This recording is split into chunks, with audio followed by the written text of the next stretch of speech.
Hello दोस्तों, स्वागत है आप सभी का आपके अपने YouTube चैनल मैथ्स वाटिका में। दोस्तों मैं हूं रुपेश यादव और इस वीडियो में हम लोग रीजनिंग के 25 ऐसे क्वेश्चंस को देखेंगे जो कि अक्सर आपके एग्जाम में पूछा जाता है। तो आ जाइए आज के सेट की हम लोग शुरुआत कर लेते हैं। पहला क्वेश्चन आपके सामने है जो कि सीरीज से है। देखिए यहाँ पे हुआ क्या है, 2 से बनाया है 3, तो 2 से 3 बनाने के लिए स्क्वायर माइनस 1 करना पड़ेगा। तो 2 का स्क्वायर माइनस 1 यानी कि 4 माइनस 1 3 हो जाएगा। 3 का स्क्वायर माइनस 1 8, 8 का स्क्वायर माइनस 1 63। तो उसी तरीके से 63 का स्क्वायर माइनस 1 करेंगे तो 3968 आपका आंसर हो जाएगा। 63 का स्क्वायर माइनस 1 करेंगे कितना आंसर हो जाएगा 3968। इसका स्क्वायर करके उसमें से 1 घटा लेना है। अब स्क्वायर करने का तरीका भी हम आपको बता दें। जैसे हमें 63 का स्क्वायर करना है तो 2 अंकों के किसी भी संख्या का अगर आपको स्क्वायर करना हो तो पहले इकाई अंक का स्क्वायर करिएगा। तो 3 का स्क्वायर कितना हो जाएगा 9, पहले इकाई अंक का स्क्वायर। उसके बाद इस दोनों अंक को गुना करके 2 से गुना, तो 6 3 18 दूना 36, 36 के लिए लिखेंगे 6 हासिल कितना 3। अब इसका स्क्वायर, तो 6 का स्क्वायर 36 और 3 हासिल वाला यानी कि 39। तो 3969 आपका स्क्वायर हो जाएगा 63 का। उसमें से हमें 1 माइनस कर लेना है क्योंकि पैटर्न आपका यही चल रहा है। दूसरा तरीका ऑप्शन से भी हम लोग पकड़ लेंगे। देखिए 63 का स्क्वायर, तो अगर हम 60 का स्क्वायर 63 का स्क्वायर करने में थोड़ी दिक्कत होगी। तो 60 का स्क्वायर तो हमें पता है 3600, तो हमारा जो ऑप्शन होगा वो 3600 से ज्यादा होगा क्योंकि 63 है। 60 का स्क्वायर ही 3600 होता है तो 63 का तो 3600 से ज्यादा होगा। तो 3600 से ज्यादा एकमात्र ऑप्शन है, तो वही ऑप्शन हमारा आंसर हो जाएगा। तो इस तरीके से भी आप अपना आंसर चुन सकते हैं। आगे बढ़िए, अगला क्वेश्चन देख लीजिए क्या है। यह आपका कोडिंग डिकोडिंग से है। किसी सांकेतिक भाषा में विक्ट्री को इस तरीके से लिखा जाता है तो उसी कोड भाषा में फेल्योर का कोड क्या होगा। विक्ट्री का कोड इतना है, देखते हैं कि क्या किया गया है। देखिए v होता है 22 पे और y होता है 25 पे। तो v से बनाया है y यानी +3, v 22 नंबर पे y 25 नंबर पे +3 किया है। आगे भी चेक करते हैं, i 9 नंबर पे l 12 नंबर पे +3, यानी कि यहाँ पे प्रत्येक लेटर में +3 +3 +3 किया गया है। तो आगे भी हम लोग +3 करेंगे। तो f होता है 6 पे 6 और 3 9, 9 नंबर पे i हो जाएगा। a होता है 1 पे 1 और 3 4, 4 नंबर पर d हो जाएगा। i होता है 9 पे 9 3 12, 12 नंबर पर l हो जाएगा। l 12 12 3 15 नंबर पर o हो जाएगा। u 21 3 24, 24 नंबर पे x, r 18 3 21 u हो जाएगा। ये 5 और 3 8 यानी कि h हो जाएगा x u h।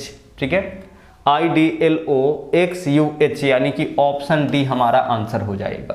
तो इस तरीके से हम लोग पहले देखेंगे कि किस तरीके से कोडिंग किया गया है ना। तो यहाँ पे +3 किया गया है। +3 की जगह दूसरा अंक भी यूज किया जा सकता है, माइनस भी किया जा सकता है और रिवर्स लेटर से भी कोडिंग आपका किया जा सकता है। तो जितना ज़्यादा से ज़्यादा ऐसे क्वेश्चन का आप प्रैक्टिस करिएगा उतना बेहतर आप ऐसे क्वेश्चन को पकड़ पाइएगा। अगला क्वेश्चन देखिए सिलॉक्स से है। सिलॉक्स के क्वेश्चन में क्या करते हैं हम लोग कि कथन के हिसाब से वेन डायग्राम पहले बना लेते हैं और उसके बाद जो भी निष्कर्ष होता है उसको हम लोग निकाल लेते हैं। जो भी कंक्लूजन होता है वह निकालते हैं। निष्कर्ष वह होता है जो निश्चित सत्य होता है। तो सबसे पहले इसके आधार पर वेन डायग्राम बनाइए। तो कुछ स्कूटर वाहन है। अब देखो स्कूटर का कुछ हिस्सा जो है, स्कूटर का कुछ हिस्सा वाहन है, पूरा का पूरा नहीं। तो यह स्कूटर हो गया और इसका कुछ हिस्सा क्या है वाहन है। तो कुछ वाला का वेन डायग्राम हमेशा ऐसे ही बनाइएगा। कुछ स्कूटर क्या है वाहन है। आगे सभी वाहन तेज है। अब जो भी वाहन है ना, जो भी वाहन है सबका सब क्या है तेज है। तो वाहन के ऊपर से तेज होगा क्योंकि सभी वाहन तेज है ना। तो जितना भी वाहन है सबको तेज बना दिए। तो यह हमारा वेन डायग्राम हो गया इस कथन का। अब इसके हिसाब से आप इसका निष्कर्ष निकाल लीजिए। सबसे बेस्ट मेथड है सिलोजिज्म के क्वेश्चन को सोल्व करने का, आपकी वेन डायग्राम आप बना लीजिए। अब निष्कर्ष निकालिए। निष्कर्ष वह होता है जो निश्चित सत्य होता है। निष्कर्ष हम लोग इसके बेसिस पर निकालेंगे। अब कुछ स्कूटर तेज है। देखिए तो स्कूटर का कुछ हिस्सा तेज के साथ कॉमन है, आंसर है, यानी कि पहला जो निष्कर्ष है वह बिल्कुल सही है, अनुसरण करता है। सभी तेज वाहन है। सभी तेज वाहन कब होता है जब तेज के ऊपर से अंदर में तेज होता और ऊपर से वाहन होता। अंदर में तेज ऊपर से वाहन, तभी तो सभी तेज वाहन होता। तो सभी तेज यहाँ पे वाहन नहीं है। तो दूसरा निष्कर्ष जो है वह गलत है। निष्कर्ष वह होता है जो निश्चित सत्य होता है। इसके आधार पे पहले वेन डायग्राम बनाएंगे और इसके बेसिस पर हम लोग निष्कर्ष निकालेंगे, कंक्लूजन निकालेंगे। तो दूसरा गलत। तो केवल एक अनुसरण करता है, आंसर क्या हो जाएगा हमारा विकल्प सी हो जाएगा। क्वेश्चन को देखते हैं। बोला है डिक्शनरी के अक्षरों से नहीं बनाने वाले शब्द कौन है। यानी इस शब्द के अक्षरों का उपयोग करके इन चारों में से कौन सा शब्द नहीं बनाया जा सकता, यह हमें बताना है। ध्यान से एक चीज आप समझिएगा कि अगर इसमें कोई लेटर एक बार आया है तो उसका उपयोग आप एक बार ही कर सकते हैं, अगर कोई दो बार आया है तभी आप उसका उपयोग दो बार कर सकते हैं। तो देखिए इस शब्द को तो बनाया जा सकता है, DICTION, DICTION पूरा का पूरा मिल गया, इसको तो बनाया जा सकता है। जो नहीं बनेगा उसे हमें चुनना है, ठीक है। इसको तो बनाया जा सकता है। DAIRY, देखिए DAIRY इसको भी बनाया जा सकता है, जो नहीं बनेगा उसको चुनना है। नेशन, NATION, NATIO, अब देखिए N तो यहाँ पे एक बार है, इसमें N दो बार आया है, तो इसी को नहीं बनाया जा सकता है। देख लीजिए N दो बार आया है, यानी इस वर्ड को बनाने के लिए N का उपयोग कितना बार करना पड़ेगा, दो बार। क्या इसमें N दो बार है, नहीं सर इसमें तो N एक बार ही है, मतलब इसको नहीं बनाया जा सकता है। तो आंसर हो जाएगा हमारा विकल्प सी।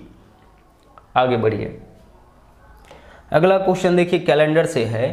1 जुलाई 1977 का दिन हमें पता है कि शुक्रवार है, ठीक है। यहाँ समझ लीजिए 1 जुलाई 1977 का दिन हमें पता है, 1 जुलाई 1977 का दिन हमें पता है कि यह शुक्रवार है, ठीक है, फ्राइडे है। अब हमें क्या बताना है, हमें इसके बेसिस पर बताना है कि 1 जुलाई 1970 को कौन सा दिन होगा। 1 जुलाई 1970 को कौन सा दिन था, यह हमें बताना है। गौर से एक चीज आप समझिएगा, यह रेफरेंस कैलेंडर का क्वेश्चन है, इसके बेसिस पर हमें रिजल्ट बताना है, खुद से रिजल्ट नहीं बताना है। जैसे कभी कभी सीधे भी क्वेश्चन पूछा जा सकता है कि 1 जुलाई 1970 को कौन सा दिन होगा, तो वह अलग क्वेश्चन हो जाता है, वहाँ पे डायरेक्ट हमें एग्जैक्ट दिन निकालना होता है कि कौन सा दिन। लेकिन यहाँ पे इसके बेसिस पर कि अगर 1 जुलाई 1977 का दिन शुक्रवार है तो 1 जुलाई 1970 को कौन सा दिन होगा, तो यह रेफरेंस कैलेंडर का क्वेश्चन हो गया, इससे हमें रेफरेंस लेना है। इस क्वेश्चन में क्या है देख लो, डेट सेम है, मंथ सेम है, तो डेट और मंथ से तो हमें कोई लेना देना नहीं है, सिर्फ ईयर में अंतर है। तो ईयर के केस में देख लीजिए कितने समय का अंतर, तो 1977 से 1970 में कितने साल का अंतर है, 7 साल का।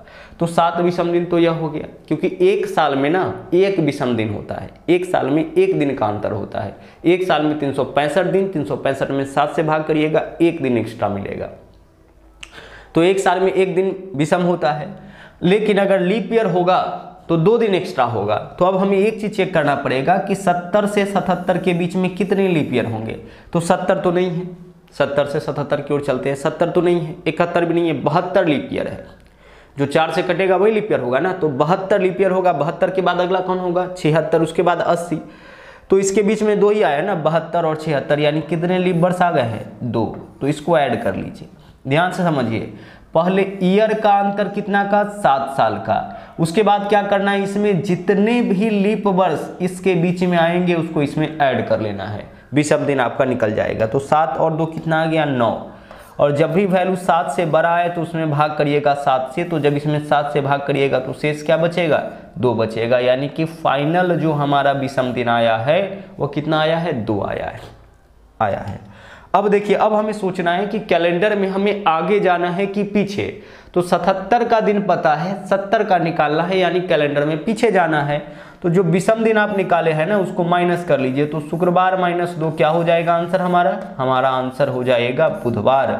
यानी 1 जुलाई 1970 का जो दिन था वो आपका क्या था, बुधवार का दिन था। ठीक है, चलिए आगे बढ़ते हैं, अगले क्वेश्चन को देखते हैं। अगला क्वेश्चन देख लीजिए क्या है। यहाँ पे कथन और पूर्वधारणा पूर्वानुमान से क्वेश्चन है। इसके बेसिस पर हमें यह अनुमान लगाना है कि कौन सा अवधारणा जो है, एजप्शन जो है वो बनता है इसके बेसिस पर। ठीक है, यह निष्कर्ष नहीं है, निष्कर्ष वह होता है जो निश्चित सत्य होता है। यह पूर्वधारणा है, पूर्वानुमान है।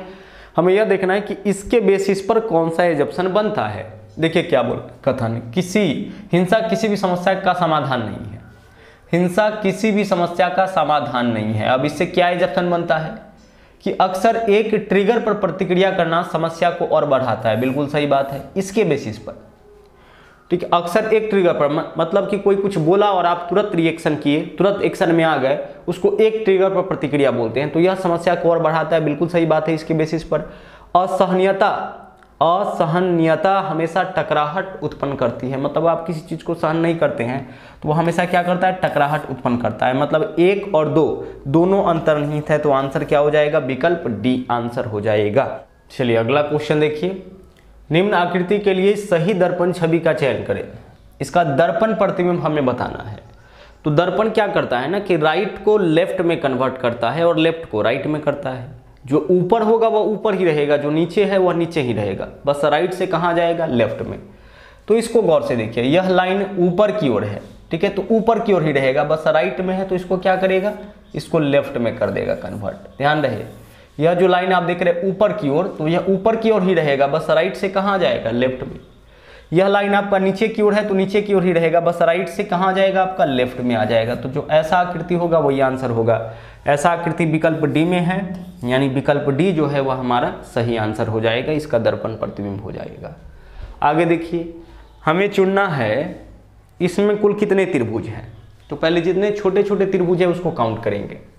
तो देखिए 1 2 3 4 5 6 7 8 9 10, 10 तो छोटा छोटा हो गया। उसके बाद देखिए यह वाला पूरा बड़ा जो काउंट नहीं किए 11, यह वाला पूरा बड़ा पूरा यहाँ 12 और यह पूरा बड़ा 13, यानी कुल मिला के इस आकृति में कितना त्रिभुज हो जाएगा, 13। पहले छोटा छोटा जो अंदर में बना हुआ है उसको काउंट किए, उसके बाद जो बड़ा बड़ा है उसको काउंट किए, एक यह एक्स्ट्रा, एक यह एक्स्ट्रा, एक यह एक्स्ट्रा, तो कुल मिला के हो जाएगा आपका 13। आगे बढ़िए, अगले क्वेश्चन को देखिए। 210 से बनाया है 195 सीरीज का क्वेश्चन है। माइनस कितना किया गया यहाँ पे माइनस किया गया है आपका 15। 195 से बनाया 175, यहाँ पे माइनस कितना किया गया है, यहाँ पे माइनस किया गया है 20। 195 में से 20 माइनस करेंगे 175। 175 से 150 कितना माइनस किया गया है, 25। 150 से 120 कितना माइनस किया गया, 30। अब आगे कितना माइनस करेंगे हम, 35। तो 120 में से 35 माइनस करिएगा कितना आ जाएगा, 85। तो आंसर हमारा इस क्वेश्चन का हो जाएगा 85। आगे बढ़िए, आगे देखिए, आगे क्या है कि उपरोक्त आकृति को बनाने के लिए न्यूनतम कितनी सीधी रेखाओं की आवश्यकता होगी। सीधी रेखा इसमें काउंट करना है, त्रिभुज काउंट नहीं करना है, सीधी रेखा। तो देखिए जब भी सीधी रेखा काउंट करना होगा ना, तो पहले आप हॉरिजॉन्टल लाइन काउंट करिएगा, ठीक है, उसके बाद वर्टिकल लाइन काउंट करिएगा, फिर दोनों को ऐड कर लीजिएगा। हॉरिजॉन्टल लाइन मतलब जो इस तरीके का बिल्कुल लाइन होगा, सीधा सीधा लाइन होगा, उसको हॉरिजॉन्टल लाइन बोलते हैं। और वर्टिकल लाइन मतलब जो इस तरीके का लाइन होगा, ऐसा लाइन होगा, इस तरीके का लाइन होगा, मतलब जो खड़ा हुआ होगा ना, वह आपका जो खड़ा लाइन होगा वह आपका हो जाएगा वर्टिकल लाइन, और जो परा लाइन होगा वह हॉरिजॉन्टल लाइन, ठीक है। दूसरी चीज, यह पूरा एक ही लाइन काउंट होगा, ऐसा नहीं कि यहाँ तक, यहाँ से लेकर के यहाँ तक में एक काउंट करिए फिर इधर 2 काउंट करिए, पूरा एक ही काउंट होगा। तो आइए सबसे पहले हॉरिजॉन्टल लाइन काउंट करते हैं, परा हुआ लाइन। तो एक तो यह वाला हो गया, ठीक है, दूसरा यह वाला हो गया, तीसरा यह वाला हो गया। इसके अलावा भी कोई है क्या जो लाइन पड़ा हुआ है, नहीं। तो हॉरिजॉन्टल लाइन कितना हो गया, 3।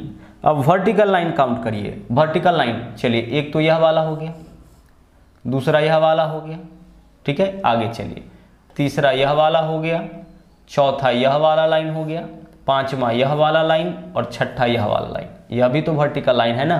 तो 1 2 3 4 5 6, यानी 6 आपका वर्टिकल लाइन हो गया। दोनों को ऐड कर लीजिए, 3 और 6 कितना हो जाएगा, 9। चलिए अगले क्वेश्चन को देखते हैं। कौन सी उत्तर आकृति प्रश्न चिन्ह को प्रतिस्थापित करेगी। प्रश्न चिन्ह को, यानी देखिए यहाँ पे पहला फिगर यह है, दूसरा यह है, तीसरा यह है, इसकी चौथी स्थिति हमें बताना है कि चौथी स्थिति क्या होगा। ऑप्शन यहाँ पे दिया गया है, option A B C D, चौथी स्थिति कौन होगा वो हमें चुनना है। चलिए हम लोग समझते हैं यहाँ पे कि हुआ क्या है, गौर से देखिएगा। इससे इसको आप मैच करा के देखिए, इस डबल स्टार को देखिए, इससे आप समझ पाइएगा। डबल स्टार यहाँ पे था, नीचे था, अब कहाँ पे आ गया है, यहाँ पे आ गया है। मतलब कि यह पार्ट जो है ना, यह जो पार्ट है वह आपका एंटी क्लॉकवाइज में इसी तरीके से रोटेट हुआ है।